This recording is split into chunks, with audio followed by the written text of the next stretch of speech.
నెల్లూరులో ఉంటాం. అమ్మ అమ్మ అమ్మ అసలు చాలా మా అదృష్టం ప్రభుజీ మీరు ఇలా ఉండడం నిజంగా. అమ్మ అమ్మ అమ్మ ఆ, అమ్మ నాకు మాట్లాడాలనిపిస్తుంది ప్రభుజీ, అందుకే పొద్దున్న నుంచి చేస్తూనే ఉన్నా. అయ్యో మేము ఇదిగో ప్రయాణంలో అలా వెళ్తూ వెళ్తూ ఉన్నాం. ఆ, అమ్మ అమ్మ మీరు తిరుపతిలోనే ఉంటారు ప్రభుజీ? వండనిచ్చినప్పుడు ఉంటాను, మిగిలినప్పుడు రోడ్డు. అదేంటి ప్రభుజీ, మరి అంతే కదమ్మా, అంతే కదా. మొత్తం మనదే. కానీ అందరితో చెప్తాను, మా ఊరు తిరుపతి, అదే మా పరపతి, మా దేవుడు శ్రీపతి, మరిచిపోతే అధోగతి. భలే ఉంటుంది ప్రభుజీ మీ ప్రాస. అది కాదమ్మా, టైంకు రైము, అన్నంలో లైము, మర్చిపోతే క్రైము, ఇది హార్డ్ టైము. అమ్మా ఆ, ప్రభుజీ. హరే కృష్ణ హరే కృష్ణ. హరే కృష్ణ. ఇప్పుడు ఎక్కడున్నారు మేమా ప్రభుజీ? ఇప్పుడు పాలమూరు జిల్లా. ఆ, పాలమూరు జిల్లా అంటే మన రేవంత్ రెడ్డి గారి జిల్లా, రేవంత్ రెడ్డి గారు అంటే CM Hyderabad. Of Telangana. Okay. ఈ జిల్లాలో అలా ఓ పల్లెటూరులో రాముల వారి కళ్యాణానికి వెళ్తూ ఉన్నాం. ఓ, అమ్మ అదే ప్రభుజీ. నెల్లూరు అట్లా వస్తుంటారు ప్రభుజీ? ఎందుకు రానమ్మా, అక్కడ వేదగిరి ఉంది కదా. వేదగిరి, నరసింహకొండ. ఆ, అక్కడికి వస్తూ ఉంటాను ఆహా, చాలాసార్లు. ఓకే. ఎప్పటి నుంచి? ఈసారి మాకు ఏమైనా ఇన్ఫర్మేషన్ ఇస్తారా ప్రభుజీ? ఇస్తా అమ్మా, వాట్సాప్ ఉంది కదా. ఇది ఉంది ప్రభుజీ, ఉంది ప్రభుజీ. అమ్మ అమ్మ ఇంకేమైనా చెప్తారా ప్రభుజీ? కట్ చేయనా? మీరు ఇస్కాన్ బుక్స్ ఏం చదివారు? నేను భాగవతం చదువుతా ఉన్నాను ప్రభుజీ. భాగవతం అయిపోవచ్చేసింది. అమ్మో గ్రేట్. ఇంకా రామాయణం కొనుక్కున్నా, కొంచెం మిస్ అయిపోయాయి నాకు రెండు. నర్మదా నది దగ్గరికి వెళ్ళినప్పుడు కొంచెం మిస్ అయిపోయాయి భాగవత రామాయణం.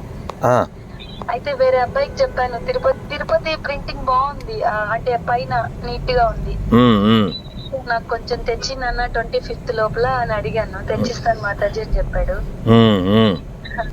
ఇంకా ఆయన మన గురువు గాడు నిజంగా మన అదృష్టం ప్రభుజీ కదమ్మా. చాలా.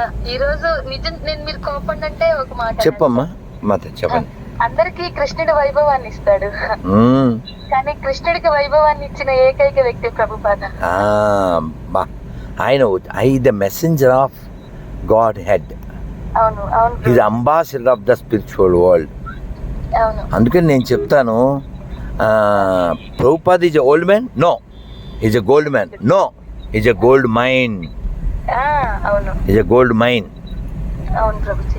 అందుకని అటువంటి మహాత్ములు అరుదు. అటువంటి వారి సాంగత్యం మనకు దొరకడం. నా సౌండ్ చేయకుండా నన్ను ఎవరు? హరే కృష్ణ. హరే కృష్ణ. నన్ను ఎవరు సౌండ్ చేస్తున్నారు? ఓకే, లేదు ప్రభుజీ, ఏం లేదు. ఏదో గాలి, చేస్తాం. ఓకే, కిటికీలో నుంచి గాలి వస్తుంది. రైట్. మాతాజీ, నా నెంబర్ ఎలా పెట్టారు? నాకు వేరే ప్రభుజీ ఇచ్చారు ప్రభుజీ, బెంగళూరులో ఉంటున్నాడు ఇస్కాన్ దగ్గర. ఆ ప్రభుజీ రాధా మనోహర్ దాస్ ప్రభుజీ నెంబర్ కావాలా నీకు అన్నారు. అంటే మీ నెంబర్ ఇంత ఈజీగా దొరుకుతుందని నేను expect చేయలేదు. అదేంటి అంత ఈజీగా చెప్తున్నారు, ఆయన నెంబర్ అంత ఈజీగా దొరుకుతుందా అని అన్నాను నేను. చాలా మందికి దొరకదు. నా దగ్గర ఉంది అన్నారు. హరే కృష్ణ మీరు నిజంగా చూస్తున్నారా, జోక్ చేయట్లేదు కదా అన్నాను. లేదు 1 minute లో మీకు వాట్సాప్ వస్తుంది చూసుకోండి అన్నారు. నేను అప్పటికీ నమ్మలేదు. ఆ తర్వాత మళ్ళీ మీ నెంబర్ ఫీడ్ చేసుకున్న తర్వాత మీ ప్రొఫైల్ చూసుకున్న తర్వాత కన్ఫర్మ్ అయ్యింది. చిన్ని కృష్ణుడా ప్రొఫైల్లో? నా ఫేస్ ఉంది. ఓకే, ఇంకో సెల్లో చిన్ని కృష్ణుడు. ఓకే. అవును, మీరే ఉన్నారు. అవును అమ్మ. మీరే అని చెప్పి అప్పుడు కన్ఫర్మ్ అయ్యింది. మాతాజీ, మరి మీరు దీక్ష తీసుకున్నారా? దీక్ష అంటే ప్రభుజీ నేను ఒక ఇంకా అందరూ తీసేసుకున్నారు. మామూలుగా మెళ్ళో కంఠమాల వేసేసుకుంటారు, నామం పెట్టేసుకుంటారు. కానీ నా మనసుకి ఏమనిపించిందంటే నాకు ఒక అర్హత, అంటే మీరు ఏమనుకుంటారు? ఏమనుకోను, వినయం ఉంటే చాలు, అన్నీ ఉన్నట్టే. నేను బృందావనం వెళ్ళాను ప్రభుజీ ఒకసారి. వెళ్ళినప్పుడు ప్రభుపాద సమాధి ఉంది కదా అక్కడ, వారి ముందర కూర్చొని ఒకటే కోరుకున్నా, నేను మాక్సిమం గురువు అని ఎవరిని అనుకోలేక, అంటే నా మైండ్ అలా ఉన్నట్టు. కాదు మీరు గురువు అని ఫీల్ ఎవరిని అనుకోలేకపోవడానికి కారణం ఏంటంటే they are not up to the mark. Prabhupada ఇద్ద జగద్గురు అంతే. ప్రభుపాద గారిని ఒక కోరిక అడిగేశాను, మీరే నా గురువు, నాకు ఎప్పుడైతే అర్హత వస్తుంది, నాకు ఎప్పుడు అర్హత వస్తుందో నాకు కూడా తెలియదు, అంతేగా మీకు తెలుసు. ఆ రోజు నాకు మీరు కళలోకి వచ్చి కంఠమాల ఇచ్చి నాకు పేరు మారిస్తే అప్పుడే నేను కంఠమాల వేసుకుంటా, నామం పెట్టుకుంటా అని చెప్పాను. కోరుకొని ఇంటికి వచ్చేసిన వారానికి వారు నాకు స్వప్న దర్శనం ఇచ్చారు. స్వప్న దర్శనం అంటే ఫోటో మాత్రమే కనిపించింది. ఆ తర్వాత నేను ఒక 2-3 నెలల తర్వాత పెద్ద ఫోటో తెచ్చుకున్నా ఇంటికి, ప్రభుపాదుల వారిది. ఇంకా బిగించుకోలేదు, నేను పైన పెట్టుకోలేదు, ఇంకా ఊరికే తీసుకొచ్చి ఆ పేపర్ అంతా చింపి పడేసి సోఫాలో అలా పెట్టేసి పాటలు చూస్తూ ఎక్కడి నుంచి వచ్చిందో అదొక్కో నాకు తెలీదు. ఇంకా వారి ఫోటో సోఫాలో ఉంది, నేను కింద కూర్చొని ఆ ఫోటో ముందు చాలా ఫీల్ అయ్యాను. ఎలాగైనా మీరు నాకు కళ్ళలోకి ఎప్పుడు వస్తారు, నాకు ఎప్పుడు అర్హత వస్తుంది అని అడిగాను. అడిగి అయిపోయిన తర్వాత నాకు ఆ నైట్ ఆయన మళ్ళీ కళ్ళలోకి వచ్చారు. ఏ విధంగా చెప్పనా, బృందావన్ లో ఇస్కాన్ మందిరంలో మనము అక్కడ తమాల చెట్టు ఉందా, లేదు అట్లా కాదు, మనం కృష్ణుడికి ఎదురుగా నిలబడితే మన లెఫ్ట్ సైడ్ ఒక పిల్లర్ వస్తుంది, మెట్ల మీద పిల్లర్ వస్తుంది. ఆ పిల్లర్ కానుకొని మా గురువు గారు భజన చేస్తున్నారు. అప్పుడు నేను జనాలలో ఇరుక్కుపోయి ఉన్నా. అరే మా గురువు గారు వాయిస్ వినపడుతుంది ఏంటి, మా గురువు గారు వచ్చేస్తున్నారు, ఇక్కడ కూర్చొనేస్తున్నారు అని చెప్పి నేను జనాలను తోసుకుంటూ వెళ్తున్నా గురువు గారి దగ్గర. ఇంకెంత ఒక 5-6 అడుగులు వేయగానే నేను గురువు గారి దగ్గరికి వెళ్ళిపోతా. మెలకు వచ్చేసింది ప్రభుజీ. ఇంకా ఉండబట్లాట ఎవరికో చెప్పుకుంటే ఖచ్చితంగా నేను ఇదైతే ఆయనకి మంచి ఒపీనియన్ ఉంది, ఇస్తాడు అని అన్నారు. చాలా నాకు ఆ మాట చాలా అనిపించింది. మనం మీరేమంటారు ప్రభుజీ? అంతే వాస్తవం ఏంటంటే మన లోపల ఆర్తియే పెట్టుబడి అమ్మా. ఆర్తి లోపల మన ఆ వేగిరం పడేటువంటి మనస్సు ఉంటుంది కదా. అంటే సీతాదేవి ఎక్కడుందో అని చెప్పి హనుమంతుడు వెతికాడే, ఆ వెతికే సమయంలో మండోదరిని చూసి పొంగిపోతాడు. కనుగొంటిని సీతను అనుకుని ఆనందపడిపోతాడు, గెంతులేస్తాడు, తోకను కొరుక్కుంటాడు, మళ్ళీ ఆలోచిస్తాడు, మా అమ్మ ఇక్కడ ఎందుకుంటుంది, ఇక్కడ ఉండదు కదా మా అమ్మ, ఈ రావణాసురుడి యొక్క శయ్యాగారంలో ఈవిడ ఎందుకుంటుంది, ఈవిడ ఎవరో వేరే ఆవిడ అని మళ్ళీ వెతకడం ప్రారంభిస్తాడు. అలా చివరికి సీతాదేవిని కనిపెడతాడు. అలాగా మనం హనుమంతుడిలాగా ఏకోన్ముఖమైన లక్ష్యం ఉంటే లోపల ఉన్నవాడు మనని ఆ మార్గం దర్శనం చేస్తాడు. మనందరికీ లోపల ఉన్నవాడేనమ్మా అన్నిటికీను. అందుకని ఎవరో బయట వాళ్ళు వస్తారని కాదు, కానీ ఆ బయట వాళ్ళని చూపించేవాడు కూడా లోపల ఉన్నవాడే. బయట వాళ్ళని చూపించేవాడు కూడా లోపల ఉన్నవాడే. అందుకని మీరు శ్రద్ధగా జపం చేయడం, శ్రద్ధగా చదవడం, శ్రద్ధగా వినడం. ఇది నిత్యానంద ప్రభు చెప్పినట్టు శ్రద్ధవాన్ జానా హే, శ్రద్ధవాన్ జానా హే, పాతియాచ నామ హటో జీవేర కరున్, నాదియా గోద్ర మే నిత్యానంద మహాజన్, పాతియాచ నామ హటో జీవేర కరున్, কৃষ্ণের সংসার করে ছড়িয়া নাচার, জীবে দয়া কৃষ্ণ নাম সর্বধর্ম সার, নাদিয়া গোদ্র মে নিত্যানন্দ মহাজন, পাতিয়াচ নাম হট జీవేరా కరన్. అమ్మ ఇది బెంగాలీ. దీని అర్థం నిత్యానంద ప్రభు ఒక షాప్ పెట్టారంట. ఆ షాపులో నామాన్ని అమ్ముతారంట. అది ఎక్కడ పెట్టారంటే నదియా ద్వీపంలో పెట్టారు. మరి ఆ నామం కొనుక్కోవాలంటే ఏం డబ్బులు పెట్టి కొనాలి అసలు? అందు చెప్పారు ఆన్సరు, శ్రద్ధవాన్ జానా హే, శ్రద్ధవాన్ జానా హే. శ్రద్ధ అనేటువంటి ధనం పెట్టి కొనుక్కోవాలట. కాబట్టి మనం అందరం కూడా ఉద్ధరింపబడచ్చు. ఎక్కడున్న అడవిలో ఉన్న నది సముద్ర మధ్యంలో ఎక్కడన్నా ఉద్ధరింపబడచ్చు. కేవలం లోపల లోపల అచంచలమైనటువంటి నమ్మకం ఉండాలి. అచంచలమైన నమ్మకం అంటే ఏంటి దానికి చెప్తారు మనకి రూపగోస్వామి, అవశ్యరకిబే కృష్ణ విశ్వాస పాలనా కొరి. ఇది బెంగాలీ. అవశ్యరకిబే కృష్ణ అంటే కృష్ణుడు తప్పక నన్ను రక్షిస్తాడు,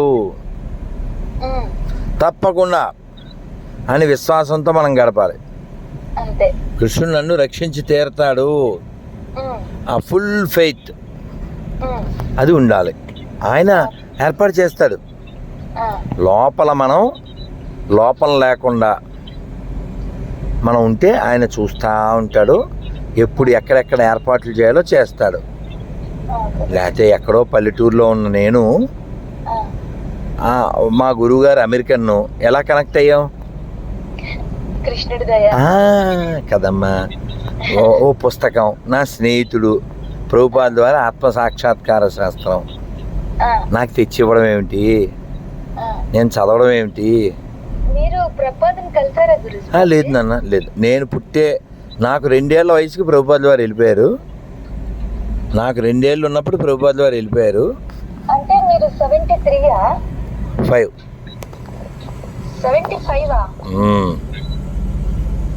ఓ, వారు వెళ్ళిపోయింది 77లోనా? అవునవును. ఓ ప్రభుజీ. ప్రభుపాద వారు లైఫ్ హిస్టరీ జస్ట్ 5 నెంబర్లో చెప్పేస్తాను. ఆయన 1896లో పుట్టారు. 1922లో వాళ్ళ గురువుగారిని కలిశారు. 33లో దీక్ష తీసుకున్నారు. 44లో back to Godhead magazine పెట్టారు. 66లో అమెరికా వెళ్ళారు. 66లో ఇస్కాన్ పెట్టారు. 77లో గోలోకం వెళ్ళారు. 10 years పట్టింది. చూడు నెంబర్లు చూడమ్మా, 22, 33, 44, 66, 77. అన్ని సీక్వెన్స్ అంతే. ఈ గుర్తుపెట్టుకుంటే చాలు ప్రభుపాద లైఫ్ హిస్టరీ.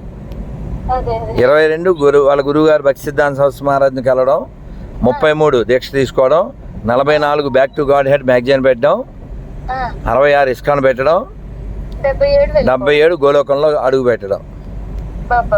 అంతే. అందుకనే కృష్ణోత్కీర్తన గాననర్తన పరౌ ప్రేమామృతాంబో నిధి ధీరాధీర విశేషకౌ కరుణయా నందేన మత్తాలికౌ వందే రూప సనాతనౌ రఘుయుగౌ శ్రీజీవ గోపాలకౌ. ఇంతే. ఇలా ప్రభుపాద వారిని స్మరిస్తూ, భాగవతోత్వాన్ని స్మరిస్తూ, భగవన్నామాన్ని జపిస్తూ, ఎప్పుడు శరీరం వదిలేయాలన్నా అప్పుడు రెడీగా ఉంటూ వెళ్ళిపోవడమే. అంతే అమ్మా. చాలా సంతోషం అమ్మా. నెల్లూరులో ఇస్కాన్కి వస్తారా ప్రభుజీ? వస్తూ ఉంటాను. నెల్లూరు ఇస్కాన్కి వచ్చారా? అంటే దాదాపు 30 ఏళ్ళ నుంచి వస్తూ వెళ్తూ ఉన్నాం. మొన్న కూడా అహోబిలంలో రాజశేఖర ప్రభు గెలిచారు. ఆ రాజశేఖర ప్రభు వాళ్ళ అమ్మగారు మాకు స్వీట్లు ఆటలు చేసి పెడుతూ ఉండేది డబ్బాల కొద్దీ. రాజశేఖర ప్రభు ఇప్పుడు ఇక్కడ తాడిపత్రిలో వారేనా? ఆయనే. ఉండే ఆయన వేరే ఏమో మరి. హోబిలం వచ్చారు ఆడ కార్యక్రమానికి. ఓ, అట్లయితే వీరే సన్నగా ఆయన ఈయనే ఆయన. వీళ్ళిద్దరు అన్నదమ్ములు. ఇలా మహారాజు గారిని అలా విశ్వసించి ఆయనతోనే ఉంటూ అలా వాళ్ళు అంకితం అయ్యారు. అలాగా ఎందరో అలాగా స్టిక్ ఆన్ ఉండబట్టి ధర్మం ఇంకా అలా ఉందమ్మా. అవును ప్రభుజీ. మనం ఎంత భాగ్యవంతులం. ఇది కనిపెట్టట్లేదు మనం. అవును. ఈ భాగ్యం మనం కనిపెడితే జీవితాలు వేరేలా ఉంటాయి. మనం కంప్లైంట్లు చేస్తూ ఉంటాం. అవును. యాక్చువల్గా మనం ఎవరో కంప్లైంట్ చేయకూడదు. ఎందుకంటే చాలా ఇచ్చేసాడు భగవంతుడు మనకి. మనం ఏంటంటే మోర్ దెన్ రిక్వైర్డ్ ఇచ్చాడు. తీసుకునే వాళ్ళకి తీసుకున్నంత ఉంది, కానీ ఎవరు తీసుకోవట్లే. అసలు ఏం చేస్తాం, భగవంతుడి బాధ కూడా అదే. అవును అవును. అయ్యో వీళ్ళకి ఇన్ని ఏర్పాట్లు చేశానే. ఏంటంటే అందరూ ఒకటే అనే డైలాగే. బుద్ధిహీనత మన కొంప ముంచింది. ఎప్పటికైనా మారితే బాగుండు. మీకు వస్తూ ఉంది ప్రభుజీ, వస్తుంది. ఇలాంటి వాళ్ళు భగవంతుడు ఏర్పరచుకున్నారు కదా. ఇంకా 2-3 కూడా మనకి ఈసారి కూడా, ఇంకా ప్రతిసారి వారే వచ్చారంటే ప్రధానమంత్రి డివోటీ ప్రాణం దానికి. అది ఎవరితోనైనా మాట్లాడేటప్పుడు, రే నాకు కృష్ణుడే దాన్ని ఒప్పుకోలేదురా, వీడెవడరా ఒప్పుకోవడానికి, ఆ టైప్ లో మాట్లాడతాడు. వీడెంతడా, నాకు కృష్ణుడే రిజెక్ట్ చేశాడు, నాకు కృష్ణుడే ఒప్పుకోడు. అలాంటివంతా కథలన్నీ ఆయనకి నచ్చవు, డ్రామాలన్నీ నచ్చవు. స్ట్రైట్ ఫార్వర్డ్ గా ఉంటాడు, కఠినంగా ఉంటాడు, కఠినాత్ముడు నా కృష్ణుడు ధర్మం విషయంలో. అట్లంతా మాట్లాడుతున్నాము. అలా మనకి భగవంతుడి పట్ల అటువంటి విశ్వాసం కలిగితే జీవితంలో కదిలిపోం. ఎవరెవరైతే చాలా వీక్గా ఉంటారో వాళ్ళే మతం మారిపోతారు. అంతే కదా. Week mind easy to convert. ఇప్పుడు ప్రహ్లాదుడికి వచ్చిన కష్టం మనకు వస్తే ఎన్నిసార్లు మతం మారిపోతాం. అదే కదా, పాములు గీములు చూపించి పాములతో గరుస్తున్నా కాపాడలేదు, నేను పారిపోతా, ఎందుకో వాళ్ళ నాన్న మాట ఇంటే పోతుంది అని థాట్ వచ్చినా సరిపోయేది. అందుకని ఆయన ఎప్పటిదాకా గుర్తుపెట్టుకున్నాం. ఈ మతం మారిన వాళ్ళని ఎంతసేపు గుర్తుపెట్టుకుంటాం. అంటే లేదమ్మా, మనం బాధపడుతాం నిజం అది, కానీ వీళ్ళందరూ ఇవంతా ఏమంటారు, కుక్కమూత పిందెలు. ఇవి కుక్కమూత పిందెలైనా కూడా వాళ్ళ భయం వేస్తా ఉంది ప్రభుజీ. వాస్తవంగా మీ దగ్గర చెప్పుకుంటున్నా, అలా చూస్తున్నప్పుడల్లా నాకు భయం. ఏందిరా వీళ్ళు ఇలా ఉన్నారే, మా ధర్మం ఉంటే ఉండని, మీ కర్మ, మా ధర్మం జోలికి మా జోలికి రాకపోతే చాలు. కానీ అలా అనుకుంటాం కానమ్మా, వాస్తవం ఏమిటంటే ఈ ఎడారి మతాలు పుట్టిందే ధర్మనాశనం చేయడానికి. అదే అవును. ఇప్పుడు మీకు ఉదాహరణ ఏమిటంటే, మనం ఏమంటాం, సర్వే జన సుఖినో భవంతు. ఇప్పుడు భారతదేశం ఎదగాలి, 10 మందికి అన్నం పెట్టాలి అనే కాన్సెప్ట్తో మనం జీవిస్తున్నాం. కానీ పాకిస్తాను భారతదేశాన్ని ఎలా నాశనం చేయాలనే కాన్సెప్ట్తోనే జీవించింది. ఇప్పుడు వాడెవడికో 7 మంది పిల్లలంట, 7గురిని తుపాకీతో కాల్చేసాడు, పిల్లాన్ని కూడా కాల్చాడు. ఎందుకు అంటే తిండి పెట్టలేకపోతున్నాను, పోషించలేకపోతున్నాను. అది పాకిస్తాన్ పరిస్థితి. కేజీ క్యాప్సికం 800 అంట. KG capsicum 800. అది అలా అడుక్కు తింటున్నారు. సో కాబట్టి ఈ మతాలు కూడా అలా అడుక్కు తింటాయి, అనుమానం ఏం లేదు. రాక్షస మతాలు కదా ఇవి. అవును. ఈ ఎడారి మతాలు రాక్షస మతాలు. ఇంకోటి నాశనం కోరుకుంటూనే ఉంటాయి అవి, కానీ చివరికి అవి నాశనం అయిపోతాయి. అందుకే చర్చలు అమ్మేస్తున్నారు. అయ్యో భలేవమ్మా. ఎందుకనే భగవద్గీతలో 6వ అధ్యాయంలో 40వ శ్లోకంలో స్వామి చెప్పారు, నహి కచ్చిత్ దుర్గతిం తాత గచ్చతి కళ్యాణకృత్. 6వ అధ్యాయం 40వ శ్లోకంలో చెప్తాడు, ఎవరైతే మంచి చేయువారు చెడు చేత ఎన్నటికీ జయించబడరు అని. అది మాతో జడ్చర్ల దగ్గరికి వచ్చేసి పెట్టేస్తాను. హరే కృష్ణ, హరే కృష్ణ. నెల్లూరు వచ్చేటప్పుడు నేను చెప్తా అమ్మా. హరే కృష్ణ. మీకు శ్రీరామనవమి శుభాకాంక్షలు. హరే కృష్ణ.